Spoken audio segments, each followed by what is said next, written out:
Hey guys, this is Dr. Tom Hagopian with Hagopian Plastic Surgery in Atlanta, Georgia. I want to talk to you guys a little bit about lipedema. One of the most common things that I get is when people call to schedule new consults or they're talking about lipedema, everyone's interested in insurance coverage for lipedema. A real quick background on insurance coverage for lipedema.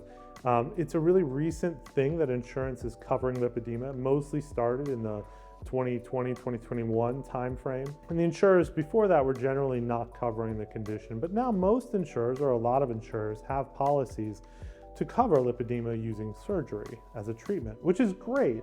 It's a great advancement for the lipedema world, and it's becoming more well known among not only surgeons but primary care doctors. So we are moving in the right direction.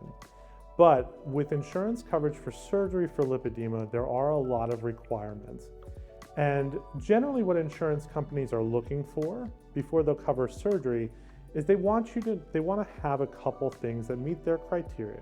Now each insurer is a little different with the criteria they have for insurance. Some are more stringent than others, and I'm not going to get into the specifics because it also frequently changes. But just generalized ways or things you need to have done before insurance will cover it. And I think that these things that the insurers are requiring are for the most part reasonable. Sometimes they're not, but sometimes they mostly are. The first thing that insurance needs to cover lipedema is they need to have a diagnosis of lipedema. You need to see a doctor who's familiar with the disease, who will do a history and physical exam.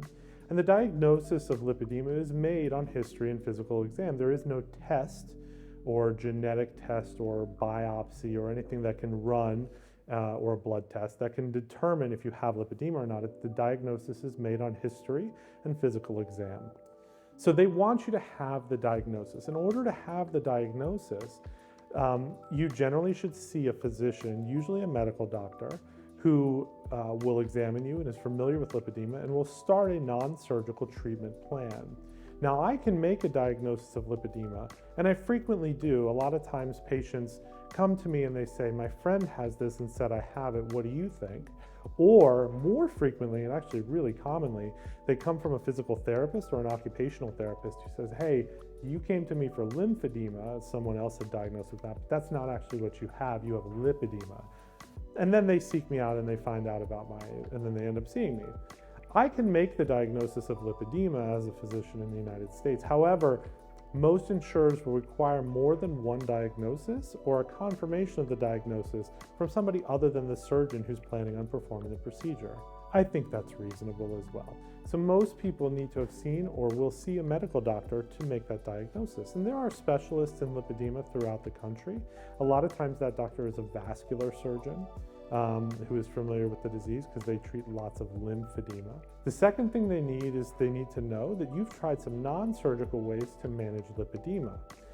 The non-surgical modalities are lots of non-surgical ways to manage lipedema. Some are more effective than others. So a lot of insurers will want you to have tried something called manual lymphatic drainage, or MLD. And what that is that's where you go to a therapist and they go and they remove fluid from your legs manually. That's mostly for lymphedema, but a lot of times it helps lipedema patients as well. The second thing they'll want you to have tried is compression. Now, compression therapy is usually garments. 20 to 30 millimeters of mercury is ideal that you wear over the areas that are affected by lipedema. You'll wear them for at least 3 months before, and they'll consider surgery. Compression is very effective at helping lipedema patients. Almost every lipedema patient is helped by compression. And if you're an early stage lipedema patient and compression helps you quite a bit, then that's where we stop. You're actually not a good candidate for surgery if you're very, very effectively helped by compression. Compression also helps prevent the progression of lipedema as a disease. And so wearing compression routinely will help prevent the disease from getting worse over time, which is definitely something we want to do. After surgery, compression is absolutely critical and key. But most insurers will want to see that you've tried compression for at least 3 months, sometimes 6 months, depending on the insurer. And I think that that's reasonable because compression does help so many patients. So we want to have seen that, and the way to do that, you'll need to keep receipts and documentation as well as a note from whoever prescribed compression for you. So there's a paper trail of it. And you really should try it and see how it helps your life. If you have lipedema and you haven't tried compression, it will improve your life. It can be very difficult sometimes if you live in a very hot climate, the Southwest, and so that makes it a little harder, but the more you can wear compression, generally it helps most people. Lipedema patients are just like everybody else in the country. We all should be doing some form of exercise. Exercise is really difficult when you have lipedema because of the pain that's associated with it in many patients, but it is good to try to keep moving. It can improve a number of health benefits associated with exercise, and lipedema patients are no different. The other thing that the insurers are looking for when it comes to approving lipedema surgery is they want to see that you're having a functional impairment because of your lipedema. So they want to know that the diagnosis is correct. They want to know that you've tried some non-surgical stuff before they'll approve surgery. They also want to know that it's impacting your life in some way. And the best way to do that, to prove that, is to see a physical therapist or an occupational therapist who works with lipedema patients and does something called a lipedema physical exam. And basically what it is a battery of tests that a physical therapist runs on you, they're trained to do, to evaluate and give an objective measure to how lipedema is impacting your life. They'll do things on a treadmill, have some weights, do different maneuvers with you, and then they can document exactly how lipedema, the things you're able to do and the things you're not able to do because of lipedema, or how much pain and suffering lipedema is causing you when you do activities that you'd normally do throughout your day. That's by far the best way to meet that third criteria for insurance coverage, which is how is lipedema impacting your function, and is it impacting your function?